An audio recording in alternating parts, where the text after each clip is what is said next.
बताना था तमिलनाडु का, थोड़ा सा बच गया था जो।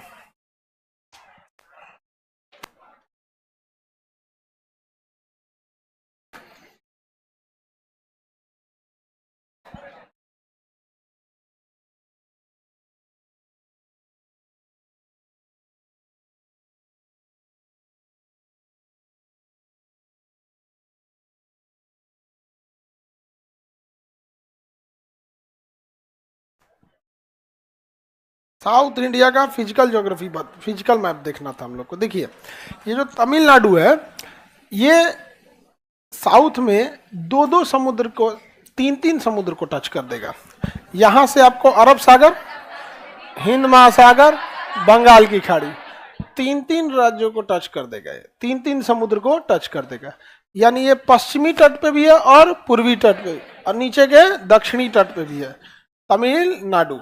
तमिलनाडु में यहाँ पे चेन्नई था, चेन्नई का जुड़वा एन्नार, पीछे में अवाडी, कांचीपुरम पल्लव की राजधानी, तंजौर चोल की राजधानी, मदुरई पांड की राजधानी। पर्यटक जगह ये कौन सा था? ऊटी। सूती वस्त्र के लिए कोयम्बटूर, स्टील के लिए सेलम, स्टील के लिए मीनाक्षी मंदिर तो मदुरई में, मंदिरों का गलियारा रामेश्वरम। कौन जगह? रामेश्वरम, धनुषकोडी और रामेश्वरम। चलिए अब हम लोग आगे देखते हैं। लोग फिजिकल नक्शा में अगर आप खोलिएगा तमिलनाडु का, आप देखिए पॉलिटिकल की जगह पे आप फिजिकल खोलिए, यहाँ पर आपको लाइन से पहाड़ मिलेंगे सर।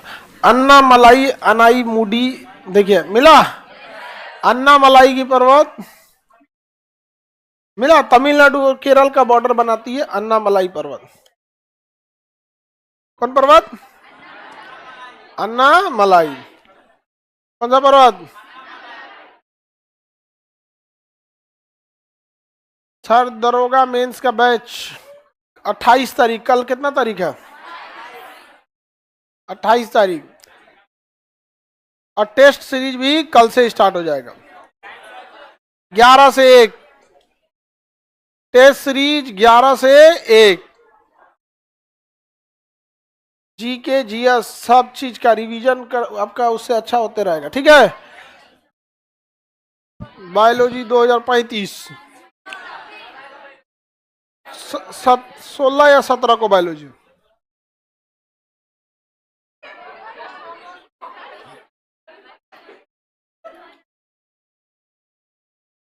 चलिए अब देखते हैं हम लोग ध्यान से आगे। यहां पे मिल गया कौन पर्वत? पर्वत का नाम अन्नामलाई। अन्नामलाई मिल गया। अन्नामलाई की सबसे ऊंची चोटी अनाई मुडी, अन्नामलाई की सबसे ऊंची चोटी अनाई मुडी, अन्नामलाई की सबसे ऊंची चोटी अनाई मुडी।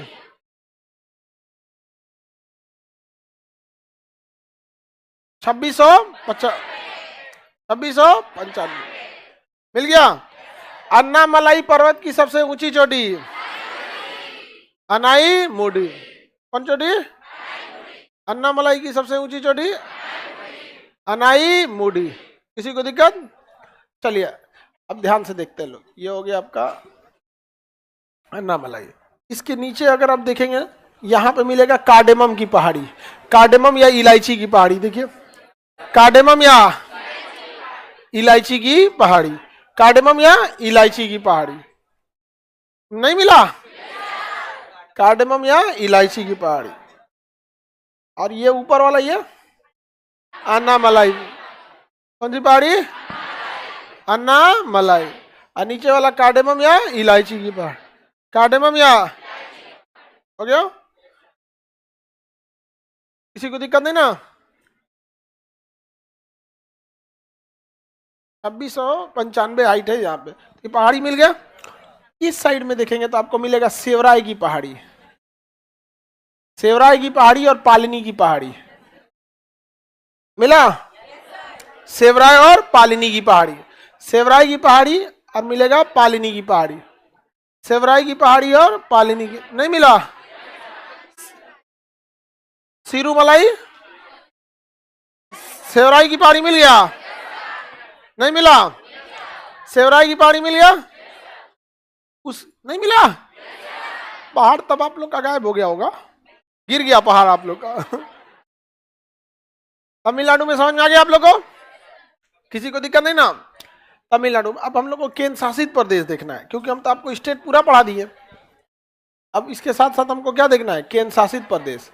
केंद्र शासित प्रदेश पे भी ध्यान रखना है, क्योंकि केंद्र शासित प्रदेश भी जरूरी है। हम आपको कल बोले थे पूछने के लिए कुछ स्टेट के बारे में, जिसमें आपको बताए थे कि गोवा, कर्नाटक, तेलंगाना, आंध्र प्रदेश, केरल, तमिलनाडु, 6 राज्य बोले थे ना?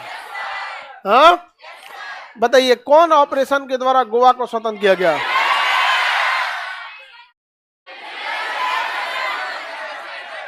तुम बकलिया बेवकूफ बनाएगी तुम? उतरिया बैठा है वो सुनाइए नहीं दिया। कौन ऑपरेशन?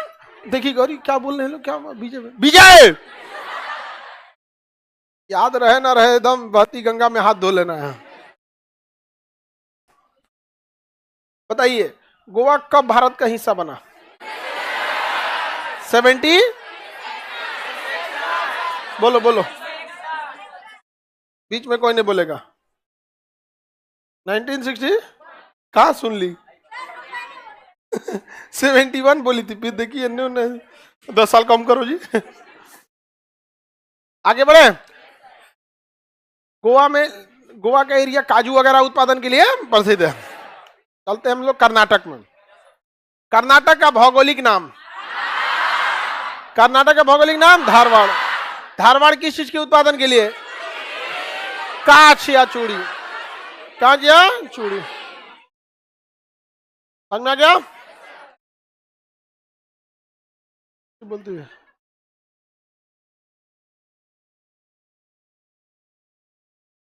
हासन में क्या चीज किया जाता है? Command centre, satellite command centre, सोना का खदान, कोलार, सोना खदान। इसरो का मुख्यालय बेंगलोर, इसरो मुख्यालय सिलिकॉन वैली, बेंगलोर। ट्रैफिक व्यवस्था अच्छी नहीं है, जाम लगता है वहां पे पहला शहर बना है जो एयर टैक्सी चालू किया है। बैठिए एगो में उड़ा के ले जाएगा, ड्रोन ऐसा है, छोट मोट खिलौना वाला गड़िया में 4 को पंखा जोड़ दिया है। नहीं लेकिन सबका एगो खिलौना वाला गाड़ी रहता है, तो उसमें ड्रोन जोड़ के उड़ा दिया यहाँ पे। जल्दी जाओ, यहाँ पे 2 घंटा की जगह आधा घंटा में पहुंचा देगा। बेंगलोर यहाँ पे। आगे बढ़ जाए। बेंगलोर तो ठीक है, बड़ा शहर हो गया। वह बेंगलोर कर्नाटक का टेबल टॉप रनवे मैंगलुरु एकदम टेबल टॉप है, किनारे पे है मैंगलुरु। पढ़ा था ना? बेलगावी अधिवेशन की अध्यक्षता किसने किया? 1924। अध्यक्षता किसने किया? महात्मा, दिक्कत नहीं है, महात्मा गांधी ने अध्यक्षता किया।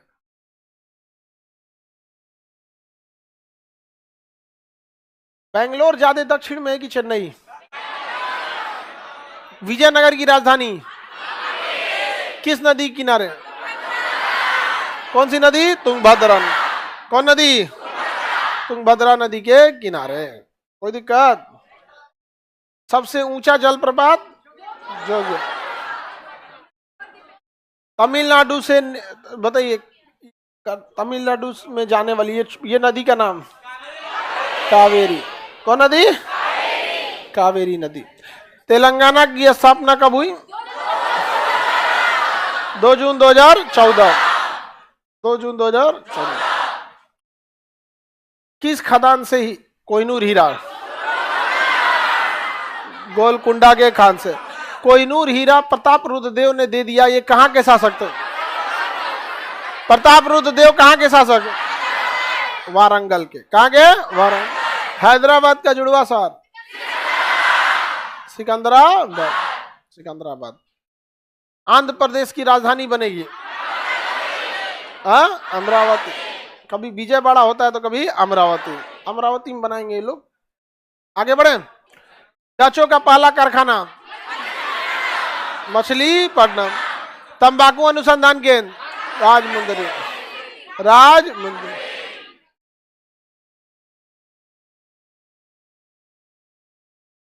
तिरुपति मंदिर किस भगवान का?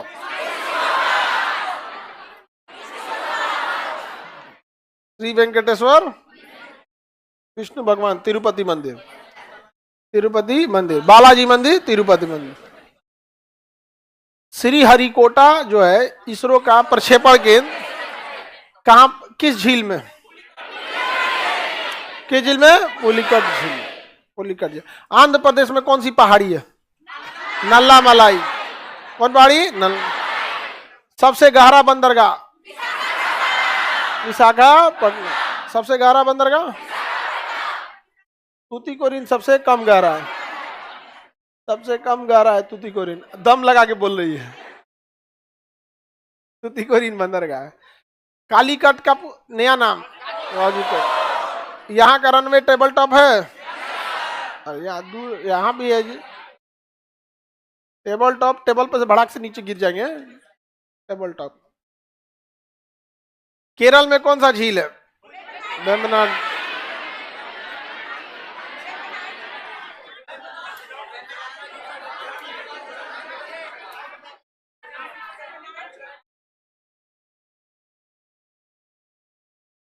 उसी को कयाल या पश्च सागर झील कहते हैं। भारत का सबसे लंबा झील। यही रिवीजन करके बैठा है तुम लोग।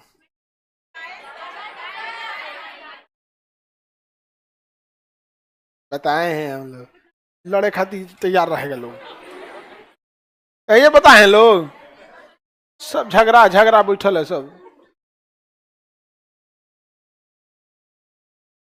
नारियल अनुसंधान केंद्र, हाँ कासर। बस थोड़ा बहुत पढ़े हैं सब।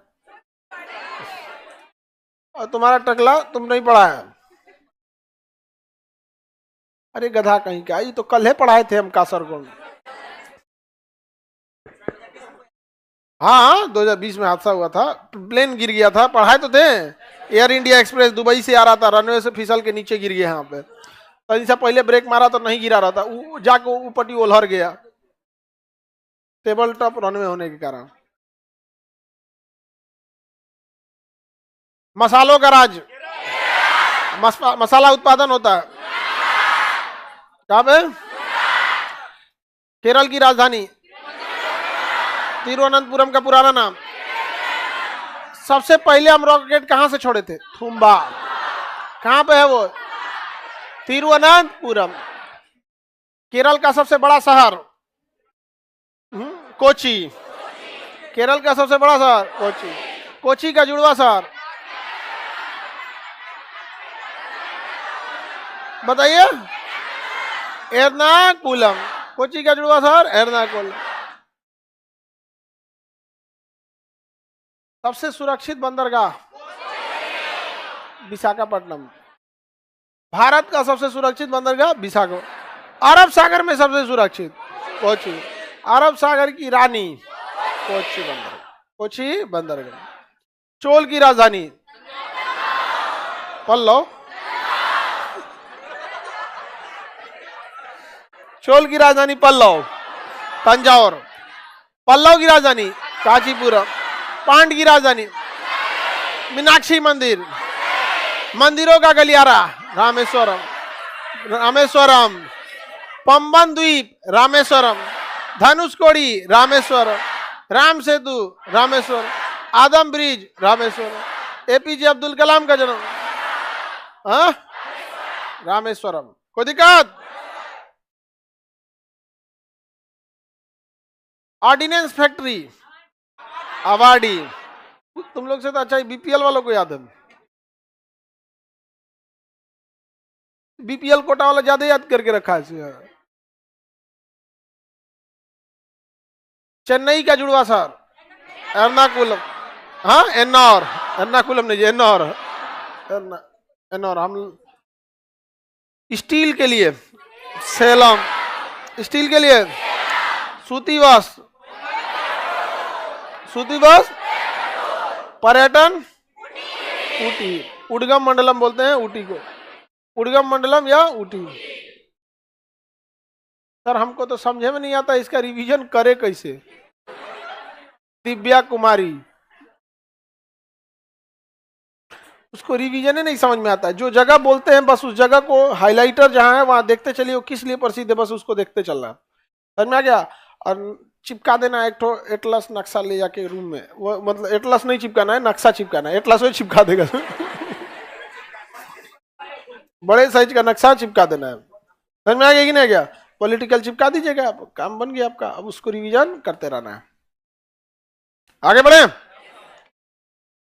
शांत घाटी केरल, पेरियार इदुकी परियोजना केरल, केरल में है। नल्ला मलाई और शिवराय की पहाड़ी, नल्ला मलाई आंध्र प्रदेश, पालनी और शिवराय की पहाड़ी तमिलनाडु, अनाई मुडी, अन्ना मलाई की सबसे ऊंची चोटी अनाई मुडी, अनाई मुडी, अनाई मुडी, कार्डेमम की पहाड़ी तमिलनाडु, दोनों के बॉर्डर बनाता है। आप फिजिकल नक्शा खोलिए तो अन्ना मलाई की पर्वत देखिए,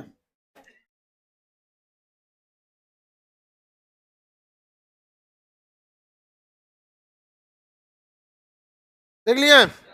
इसके ऊपर मिलेगा आपको नीलगिरी की पहाड़ी, नीलगिरी की पहाड़ी, कौन सी पहाड़ी, नीलगिरी की पहाड़ी, कौन सी पहाड़ी, नीलगिरी की पहाड़ी। उसकी सबसे ऊंची चोटी डोडा बेटा, सबसे ऊंची चोटी डोडा बेटा, डोडा बेटा, नीलगिरी की पहाड़ी की सबसे ऊंची चोटी डोडा बेटा, मिल गया।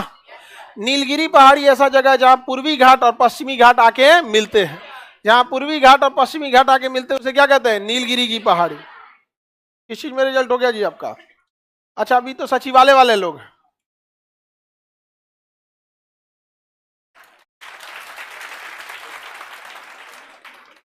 तो ऊपर वाले बैच में थे, ऊपर वाले क्लास में एक बार तुम्हारा पर्स गायब हो गया था, याद है। 15 दिन बाद मिला था, वही वाला है हाँ।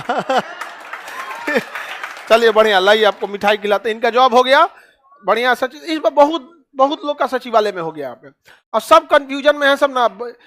आप जैसे आपका सचिवालय बढ़िया जॉब है, पटना में ही ज्वाइन कर लीजिए ऑडिटर पोस्ट पे। तो देखिए अभी क्या है ना कि सचिवालय वाले में जो बिहार एसएससी का रिजल्ट आया ना, उसमें से बहुत सारे लड़कों का ना टीचर में भी हो गया था। अब वो हमसे कंफ्यूजन में है सर हम टीचर ज्वाइन करें कि सचिवालय ज्वाइन कर लें हम। अब वो धर्म संकट में पड़े हैं सब। सचिवालय में थोड़ा सा बढ़िया डिपार्टमेंट है, जॉब है, ठीक ठाक है। थोड़ा सा टीचर में क्या है कि आपके पास पावर वगैरह नहीं रहता है, लेकिन उतना मेहनत नहीं है सरकारी स्कूल में। अब स्कूल में बच्चे भी कम ही रहते हैं सरकारी में, समझ में आ कि नहीं आ गया। चलिए बाबू, तुम लोग को नहीं मिलता है तो तुम पूरा मत खिलाना, एकदम थोड़ा सा। हाँ बढ़िया। ऊपर वाला बैच में पर्स से गायब हो गया था। पहली बात क्या है, मेरा पर्स गायब होता, पहले तो भर पे डांटे उसको, क्या जरूरत रहता है पर्स में इतना सारा डॉक्यूमेंट लेके घूमने का, एक बार गायब होगा होलसेल में सब गायब हो जाएगा। लेकिन बच्चों की ईमानदारी रहती है, लौटा देते हैं। कभी लौटा दिया तो इनको पर्स मिला है। हाँ हमारा पिछला जन्म की बात याद है जी। कंफ्यूजन में कि याद कैसे है अभी तक, यहाँ भूलवे नहीं करते हम लोग, ठीक है। और आगे ऐसे बढ़ते रहिएगा, ठीक है। मम्मी पापा का नाम ऐसे रोशन करते रहिए आप लोग भी जल्दी जल्दी रिजल्ट रहिए, ठीक है।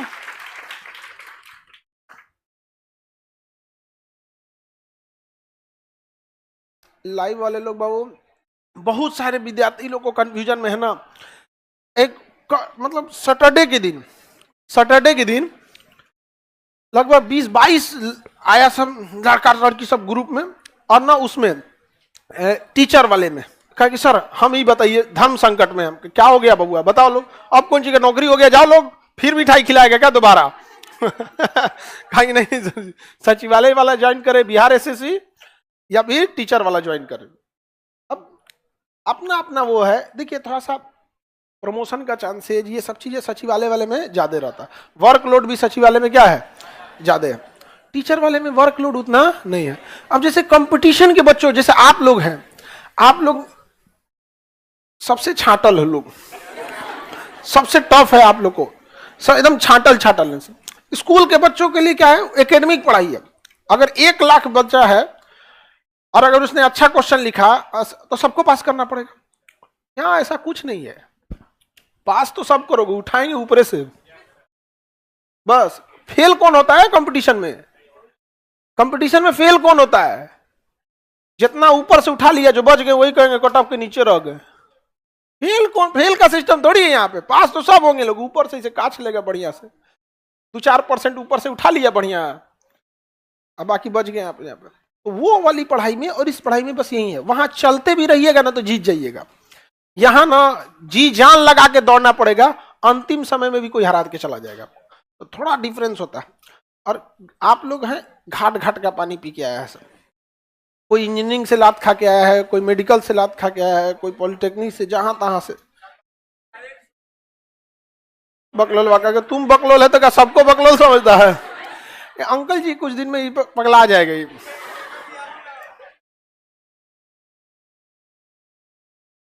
मलाई ऊपर से छान के लेके चला जाता है, हाँ एकदम कंपटीशन में अच्छा लगता है ये सब चीजें।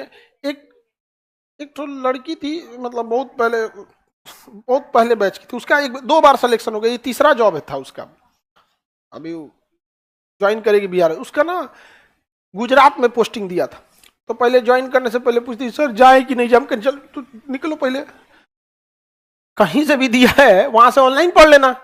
कोई पता नहीं कैसा होगा कि नहीं, वहां गई, उसके बाद से फिर इसमें हो गया, अभी फिर इसमें क्या नाम है बिहार एसएससी वाले में हो गया, सचिवालय वाले में हो गया। तो अब वापस आ गई क्योंकि हाँ सर हम बिहार आ गए। थोड़ा क्या है ना कि बहुत ज्यादा दूर होने पे ना लड़कियों को ज्यादा दिक्कत हो जाता है, बहुत ज्यादा दिक्कत। अच्छा गुजरात में खान पान भी अलग, दाल में भी चीनी मिलेगा आपको।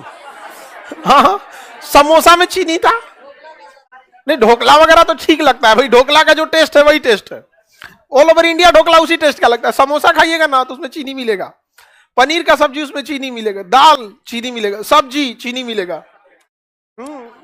अरे वो लोग चीनी बहुत खाता है। बताइए पूर्वी घाट और पश्चिमी घाट मिलेगा नीलगिरी की, कहां पे? नीलगिरी की पहाड़ी, नीलगिरी की पहाड़ी, नीलगिरी पहाड़ी की सबसे ऊंची चोटी। 2 पहाड़ आके मिल गया तो 2 बेटा, 3 पहाड़ आके मिलता तो 3 बेटा, 2 पहाड़ मिला तो 2 बेटा। कौन कौन 2 पहाड़? पश्चिमी घाट और पूर्वी घाट।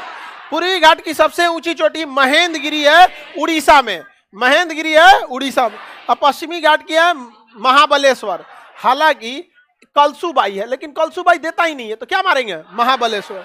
तो इधर में महाबलेश्वर, इधर में महेंद्रगिरी, महाबलेश्वर महेंद्रगिरी, महाबलेश्वर महेंद्रगिरी। अब कलसुबाई देवे नहीं करता एग्जाम में, हम कह लिए तो बताएं, हम बता दिए हैं, तो आपको ये कि नहीं तैयार नहीं किए थे, ऐसा होगा। नीलगिरी की पहाड़ी। साउथ इंडिया और नॉर्थ इंडिया में ना एक कल्चरल डिफरेंस होता है मैरिज को लेके। देखिए साउथ इंडिया में और नॉर्थ इंडिया में, साउथ इंडिया में द्रविडियन कल्चर है, वहां पे क्या द्रविड़, और हम लोग के नॉर्थ इंडिया में आर्यन कल्चर है। आर्य, आर्य कहां से आए थे? मध्य से। हाँ साउथ इंडिया में और नॉर्थ इंडिया में शादी में ये है कि नॉर्थ इंडिया में अपने जो कजन्स मैरिज होती है वो नहीं होती है, वहां पे चचेरी ममेरी से नहीं हो सकती है। यहाँ पे साउथ में ना हो जाती है बिल्कुल इजी से, चचेरी बहन हो गई, ममेरी बहन हो गई, मामा का लड़का, मामा की लड़की, ये सबसे साउथ इंडिया में शादी हो जाती है, एकदम कॉमन है, इवन की ज्यादा ही हो जाता है, ये कॉमन चीजें देखी जाती है। कहाँ पे? South India. और नॉर्थ इंडिया में ऐसा नहीं होता। नॉर्थ इंडिया में कोई चचेरी बहन से शादी कर लेगा तो उसको लोग कहते हैं तो मतलब टेबू में माना जाता है यहाँ पे, समझ में आ गया कि नहीं? बट साउथ इंडिया में कॉमन है यहाँ चीज। देखिए जब कोई परंपरा स्थापित हो जाती है तो लोग उसे एक्सेप्ट कर लेते हैं, उसे क्या कर लेते हैं? एक्सेप्ट कर लेते हैं। जैसे हमारे यहाँ नॉर्थ इंडिया में कजन मैरिज नहीं परंपरा थी तो नॉट एक्सेप्टेबल है, साउथ इंडिया में वो परंपरा चलते आ रही है तो क्या है? एक्सेप्ट, तो एक्सेप्ट हो जाती है। और मुस्लिम कल्चर में तो नॉर्थ इंडिया और साउथ इंडिया दोनों में, मुस्लिम कल्चर में कजन मैरिज अलाउ है, बट सेम माता पिता से उसमें अलाउ नहीं है, सेम माता पिता से अलाउ नहीं रहता है। समझ में आ रहा है कि नहीं आ रहा? कजन मैरिज मुस्लिम में तो कहीं नॉर्थ इंडिया हो, साउथ इंडिया हो, या फिर कहीं पे भी में मुस्लिम में कजन मैरिज क्या हो जाता है? अलाउ होता है। और इसमें ऐसा हिंदू धर्म में कहा नॉर्थ इंडिया में नहीं है, बट साउथ इंडिया में, साउथ इंडिया में है। किसी को दिक्कत? देखिए कजन हर चीज के कुछ मेरिट और डीमेरिट होते हैं। तो कजन मैरिज के जो मेरिट्स में गिनती होती है उसकी एक चीज होता है कि दहेज जो होता है वो कंपेरेटिवली कम होता है, कि अगर रिलेटिव रहते हैं लोग तो दहेज कंपेरेटिवली क्या होता है, कम होता है। और दूसरा एक ना कजन मैरिज का कंसेप्ट ये दिया जाता है कि जो परिवार की जायदाद है वो घूम फिर के एक ही पास रह जाती है, आपस में ही रह जाती। उसकी कुछ डीमेरिट्स भी है कि अगर कोई बीमारी है किसी एक परिवार में है और उसी जीन से हो गया तो और प्रबल होते जाएगा। क्या होते जाएगा, और प्रबल होते जाएगा। और काफी ज्यादा उस, अगर इसको देखेंगे तो अगर बीमारी जेनेटिकली है, कोई नॉर्मल बीमारी में कोई दिक्कत नहीं, लेकिन कोई ऐसी बीमारी हो तो जेनेटिक से होती है, तो उसमें क्या हो सकता है कि और उसके प्रबल होने की संभावना बढ़ जाती है। और एक और चीज होता है कि अगर आप मैरिज जो है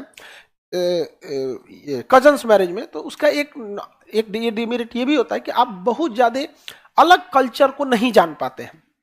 सेम ही परिवार से आ जाएंगे, सेम ही रिलेटिव से, तो कल्चर भी अलग अलग सेम रहेगा। तो परिवार एक तरह से कहिएगा तो धन दौलत भले केंद्रित रहता है, लेकिन परिवार भी तो सिकुड़ते जाता है। तो किसी भी चीज के कुछ मेरिट्स और कुछ डिमेरिट्स होते हैं। बट हम लोग क्या है ना कि किसी चीज को अगर हम परंपराओं में शामिल कर लिए हैं, परंपराओं में शामिल कर लिए, तो उसे हम लोग एक्सेप्ट कर लेते हैं। जैसे नॉर्थ इंडिया में लुंगी पहनना, नॉर्थ इंडिया में जो लुंगी पहनना होता है अमूमन लोग घर में पहनते हैं, या उसको बड़ा लो कैटेगरी का लोग देखते हैं, अरे लुंगी पहने हैं आप। जो लुंगी नॉर्थ इंडिया में लुंगी पहनने वाला आदमी को भी कहिएगा चलो बाजार, अच्छा पैंट पहन के आते हैं, मतलब उसको लगता है कि लुंगी इंफीरियर चीज है। बट साउथ इंडिया में ना वो बाहर जाने के लिए लुंगी स्पेशल, उनका वो कल्चर है। फिल्म उलिम में भी देखिए मार धार करना होगा, पैर मारेगा धड़ाक से लुंगी बांधेगा, हीरो रेडी हो जाते हैं वो लोग। वो ऐसा नहीं है, आपको भले अटपटा लगेगा, वो आपका कल्चर नहीं है, उनका वो कल्चर है। वहां पे हमारे उपराष्ट्रपति साहब लुंगी पहन के जाते थे पहले, जो वेंकैया नायडू साहब थे लुंगी पहन के रहते थे। या फिर आप किसी में भी देखिएगा साउथ की मूवी वगैरह में भी तो ये चीज देखने को मिलेगा आपको। हाँ, पार्टी वगैरह में ना वहां लुंगी अच्छे ड्रेस में गिना जाता है, मुख्य ड्रेस है वहां पे लुंगी। समझ में आ गया कि नहीं आ गया? वो गाना भी होगा लुंगी डांस, साउथ का कल्चर है सर। एक्टर वो लोग अवार्ड लेने भी लुंगी में जाते हैं, हाँ, वो अवार्ड लेने भी जाते हैं वहां पे। अपने कल्चर को बचा के रखना सबका दायित्व तो बनता है। दोनों पर्वत कहाँ मिलते हैं? नीलगिरी की पहाड़ी पर, नीलगिरी की पहाड़ी पर। आगे बढ़ गए, अब केंद्र शासित प्रदेश देखते हैं। केंद्र शासित प्रदेश उन्हें बनाया जाता है जिसके कई रीजन है जी केंद्र शासित बनाने का। एक तो नेशनल इंपॉर्टेंस का ज्यादा हो, जो राष्ट्रीय महत्व का हो। जैसे राष्ट्रीय महत्व का, जैसे देखिए लद्दाख, जम्मू कश्मीर, लद्दाख। और इसका मुख्य कारण क्या है? नेशनल इंपॉर्टेंस का। इसका नेशनल इंपॉर्टेंस का है। दिल्ली नेशनल इंपॉर्टेंस का है। समझ में क्या? अगर दो राज्यों के बीच में विवादित हो जाए तो चंडीगढ़ जैसा, पंजाब कहता है कि चंडीगढ़ मेरा है, हरियाणा कहता है चंडीगढ़ मेरा है, बेटर होता है कि दोनों एक अलग राजधानी बना दिया जाता। समझ में आ गया कि नहीं? क्या चंडीगढ़ भी अपना एक राजधानी, पंजाब भी अपना एक राजधानी बना ले, हरियाणा भी अपना एक राजधानी बना ले, जिस वजह से दो नए शहर का निर्माण होगा, रोजगार मिलेंगे, साधन बढ़ेंगे और राजनीति भी खत्म हो जाएगी। चंडीगढ़ को चंडीगढ़ रहने दीजिए, लेकिन राजनीति कैसे होगी? समझ में आ गया कि नहीं? हम लोग यहाँ राजनीति हर चीज पे हावी हो जाती है और उसमें ये काम कर देते हैं सब मीडिया वाले। अब तो न्यूज चैनल की जगह धार्मिक चैनल लग रहा है। अब न्यूज चैनल खोलिएगा ना तो आपको कंफ्यूज हो जाएंगे, ना न्यूज चैनल खोले कि धार्मिक चैनल खोले। हाँ, दो बकलोल को बीच के बैठा मुर्गा लड़ाएगा सब, एक इधर से बकलोल बैठा लेगा, एक इधर से बैठा। देखिएगा ना ये जिंदगी में कुछ अच्छा काम किया होगा, ना ये जिंदगी में कुछ अच्छा काम किया होगा। दो बकलोलों के बीच में पूरे देश की जनता देख रही है, लड़ रहा है। हाँ, आप लोग मीडिया की हकीकत नहीं जानते, पहले से मैच फिक्सिंग रहता है, ये बोलना है ये नहीं बोलना है। समझ में गया? लेकिन उन्हें क्या लगता है कि किसको ये बात पता होगी, और पहले से पता होता है कि वो कहेगा कि इतना जहरीला बात बोलना है, तू समाज में नफरत फैल जाए, तो डर जाता है आदमी, कहता है केस उस नहीं ना होगा, तो कहेगा केस नहीं होगा, है ना। हम लोग इतना डेली जहर घोलते हैं, क्या होता है हम लोग को? तो आप देखिएगा ना न्यूज चैनल पे बैठ के ऐसा बात बोल देगा सब, आप दंग रह जाएंगे कि बोल के चला कैसे गया। वो बोल के नहीं गया है, बुलवाया गया है ताकि आप उलझे रहिए। अगर आप उलझे रहेंगे तो अब तक ठीक है। जहां आप टेंशन फ्री हुए, मांगने लगेंगे रोजगार, अच्छा दिन, करप्शन फ्री, काला धन, महंगाई, मंदी, एफडीआई, दुनिया भर का चीज आप क्या करने लगेंगे, मांगने लगेंगे। यहाँ पे धर्म का नशा जो होता है ना, शराब का नशा 24 घंटे में उतर जाता है, धर्म का नशा कभियो नहीं उतरता है। बस वो नशा में एक बार किसी आदमी को नशा चढ़ा दीजिए, फिर उसको कुछ नहीं भूले। पाकिस्तान बर्बाद हुआ किस नशा में? धर्म के नशा में बर्बाद हो गया। हमारे यहाँ भी लोग धर्म के नशा है, लेकिन 140 करोड़ लोग में ज्यादा वो नहीं है। सब 140 करोड़ में बहुत कम लोग हैं, लेकिन वो लोग इतने खाली बैठे हैं, इतना खाली बैठे हैं कि चारों ओर वही दिखते हैं। एहू मोहल्ला में, वो मोहल्ला में, न्यूज में भी, रेडियो में भी, व्हाट्सएप में भी, फेसबुक में भी, खलिया बैठल है, सब काम धाम नहीं रहता है। तो इसलिए देश के प्रति आपको ज्यादा आगे बढ़े। अब जैसे आपका चंडीगढ़ हो गया, कुछ जैसे गोवा हो गया। गोवा का कल्चरल डिफरेंस था, वो महाराष्ट्र से भी नहीं मैच कर रहा था और ना ही कर्नाटक से, क्योंकि वहां पुर्तगाली कल्चर बहुत डीप तक चला गया था। गोवा कहा कि ना हम कर्नाटक में मिल सकते हैं, ना महाराष्ट्र में मिल सकते हैं, हमारा कल्चरल डिफरेंट है। तो पहले गोवा को अनुशासित रखा, फिर क्या बना दिया उसे, पूर्ण राज्य बना दिया। तो अब तो गोवा कंप्लीटली पूर्ण राज्य है, तो कल्चरल डिफरेंस है यहाँ पे। अब जैसे पांडिचेरी जो है वो दो ठो पांडिचेरी कहाँ पे, एक ठो आंध्र प्रदेश में है, उसका नाम है यनम। एक तो तमिलनाडु में उसका नाम है पांडिचेरी, एक तो नीचे में उसका नाम है कराईकल, और एक तो केरल में उसका नाम है माहे।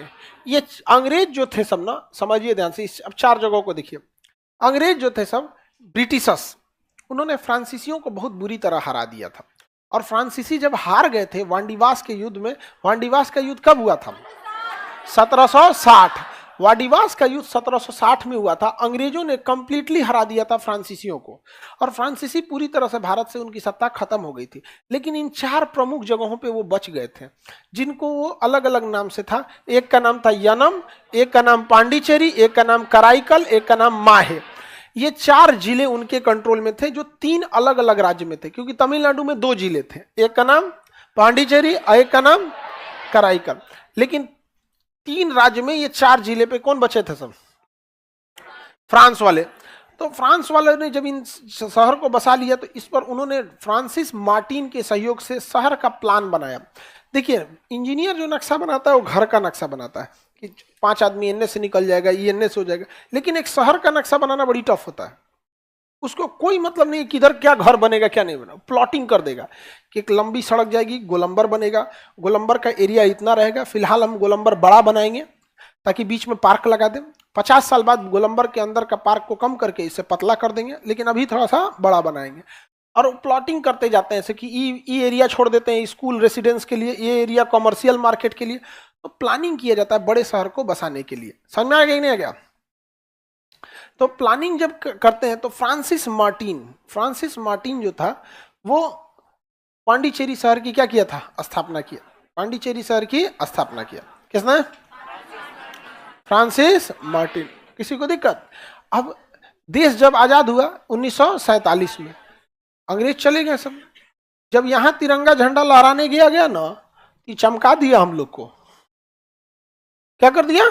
चमका दिया। कहा भाग यहां से, हम तुमको आजाद किए हैं, तुम लोग को अंग्रेजों ने आजाद किया है। कहा कि तुम भी तो गोरे दिखता है रे।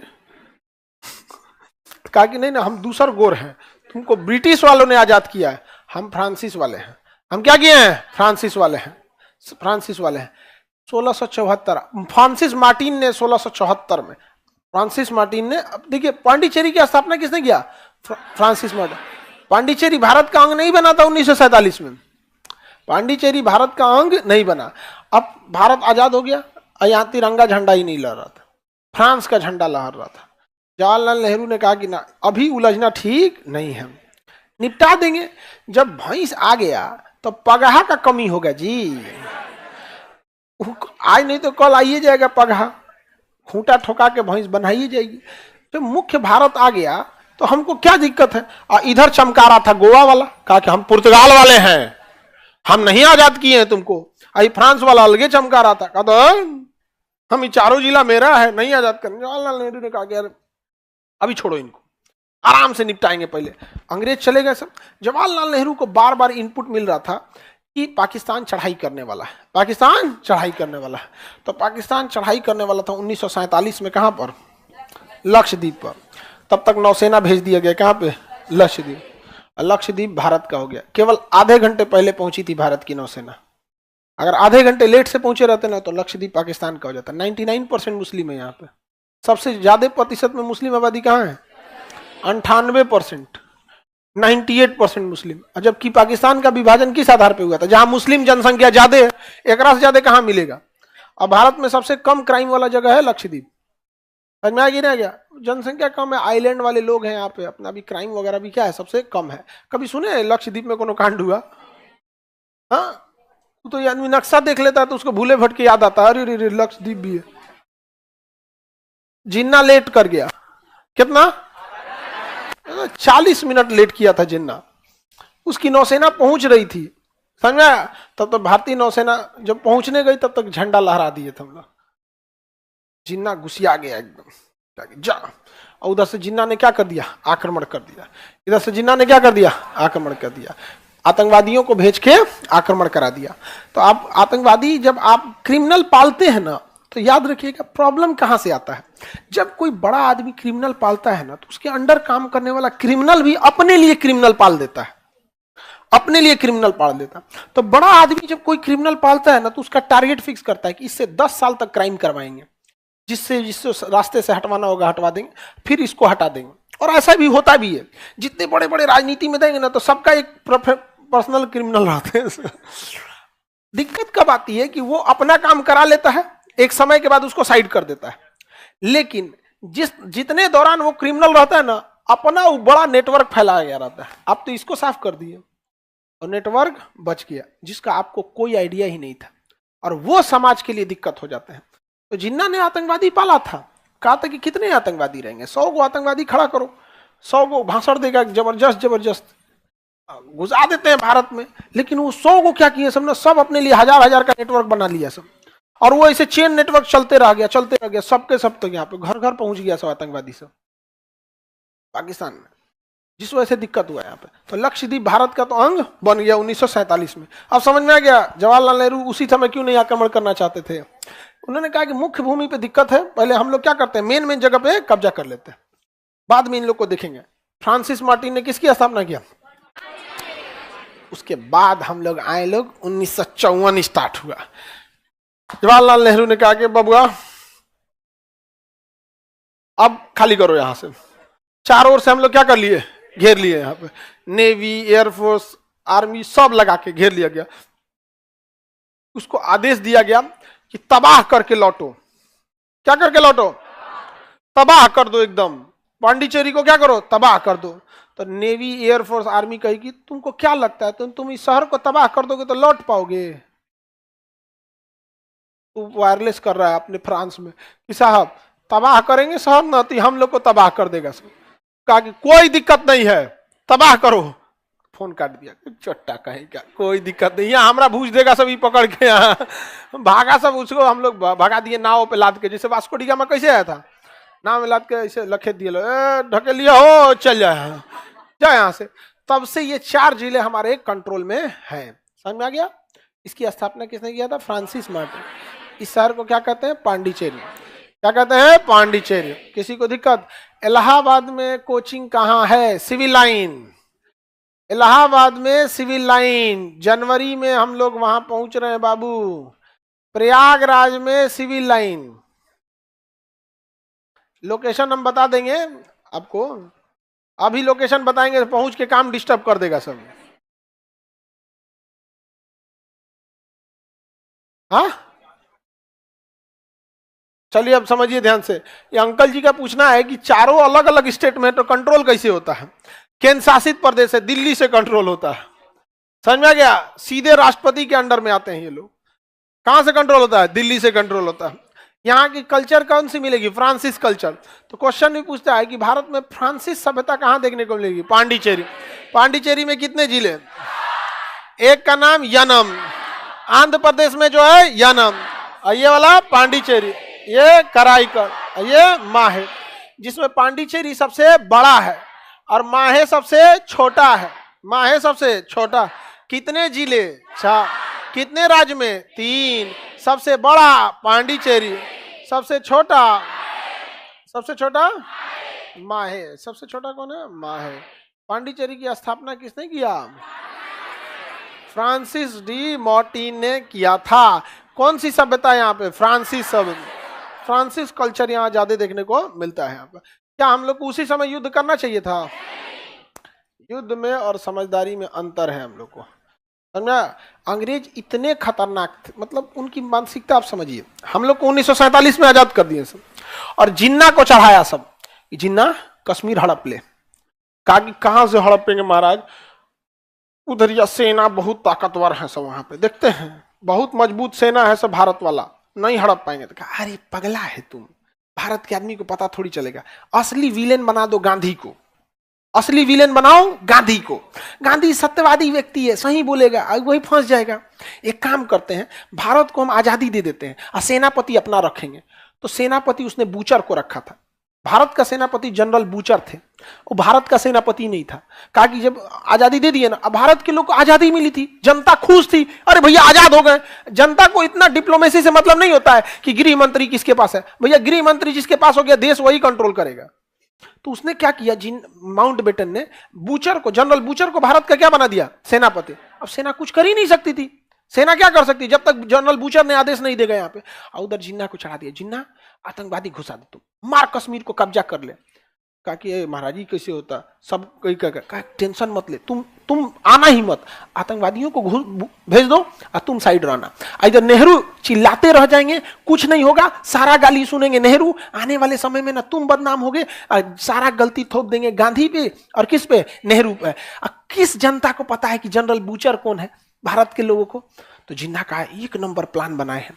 तुरंत फोन किया अपने रिश्तेदार सबको, आतंकवादी सबको तुरंत फोन किया, तुरंत क्या कर दिया? चढ़ाई कर दिया, यहाँ पे हमला कर दिया।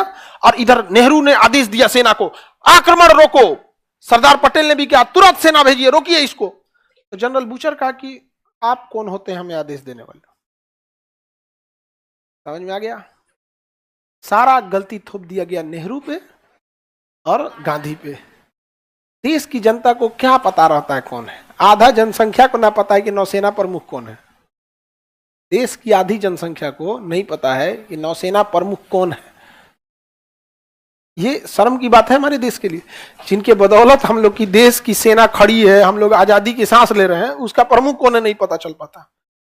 अब बताओ, हमारे अगर उस समय जब कश्मीर के कब्जा हो गया तब हमारे पास कोई ऑप्शन ही नहीं बचा।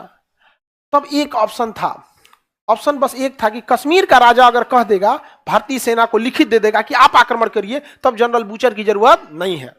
तब हरि सिंह को कहा गया कि जौनो तनी जमीन बचल है ना लेके चल जाएगा, जिन्ना उठा ले जाएगा। तब हरि सिंह साइन किया। एगो सबसे बड़का गुनहगार, आप मानिए चाहे मत मानिए, हरि सिंह की बेवकूफी थी। क्या जरूरत, तुम अलग देश बनाएगा? हाँ, लेकिन हरि सिंह इतना सफाई से इस इतिहास में से साइड हुआ कि कोई उसकी बेवकूफी को चर्चा ही नहीं करता। हरि सिंह की बेवकूफी थी। अरे सीधा कहते, जैसे लखनऊ मिला, जैसे यूपी मिला, जैसे अवध मिला, जैसे सब मिले, सब तुम ही मिले। ग्वालियर जैसे मिला, जैसे राजस्थान मिला, तुम भी मिल जाओ, हम अलग देश बनाएंगे। सारा मैच फिक्स था। माउंटबेटन ने कहा था कि तुम अलग देश बनाना। जानबूझ के चाहते थे कि इनको आपस में लड़ाई है। अगर लड़ाई नहीं होती तो हम सब अपनी बदहाली का जिम्मेदार मानते ब्रिटेन को, और ब्रिटेन पे चढ़ जाते कि जितना पैसा लूट के ले गए हो वापस करो, हमारा कोहिनूर हीरा वापस करो, म्यूजियम खाली करो। सोचा तुमने, लेकिन उनको लगा था कि यार अगर हम खाली हाथ जाएंगे ना तो इनके दुश्मन हम ही हो जाएंगे, इन्हीं को लड़ा दो। परमानेंट लड़ा दिया। और का नेहरू मतलब कौन सी, कि इसको पता है कि सेना प्रमुख बूचर थे। हो गया। जब कश्मीर मुद्दा हो गया, आधा कब्जा हो गया, तो बूचर को भेज दिया गया और केएम करियप्पा को बनाया गया। आधा काम हो गया। ब्रिटेन से आदेश आया पूरा कश्मीर कब्जा मत होने देना। जिन्ना को एकदम सदमा लग गया कि यार ये किसी के नहीं है सब। जिन्ना टेंशन में चल गया, क्या ये आदमी है, किसी का नहीं है सब ये सब। कहा पूरा कश्मीर कब्जा होने मतलब बवाले खत्म हो जाएगा। आधा जब कब्जा हो गया तब हरि सिंह साइन किए, करियप्पा साहब आए, उन्होंने ब्रिगेडियर उस्मानी को लगाया, ब्रिगेडियर उस्मानी गए, तहलका मचा दिए, और वहां से बाद में ब्रिगेडियर उस्मानी और के एम करियप्पा ने जहां जिस दिन कमांड संभाला था उसके बाद 1 इंच जमीन पाकिस्तान कब्जा नहीं कर पाया। और ये अंग्रेजों की चाल थी, पूरा कश्मीर कब्जा होने नहीं देना था। बवाल का जड़ समझ में आ गया कि नहीं आ गया? किसी को दिक्कत? तो अब हम दोनों को बैलेंस करता है अमेरिका। अगर हम अमेरिका के खिलाफ जाएंगे ना तो अमेरिका पाकिस्तान को हथियार दे देगा, और अगर पाकिस्तान अमेरिका के खिलाफ जाएगा तो अमेरिका भारत को हथियार दे देगा। यहाँ पे लड़ते रहो, समझेगा? इसका एक समाधान है, पाकिस्तान को मिला लेते हैं, पाकिस्तान को मिला लेते हैं, खत्म।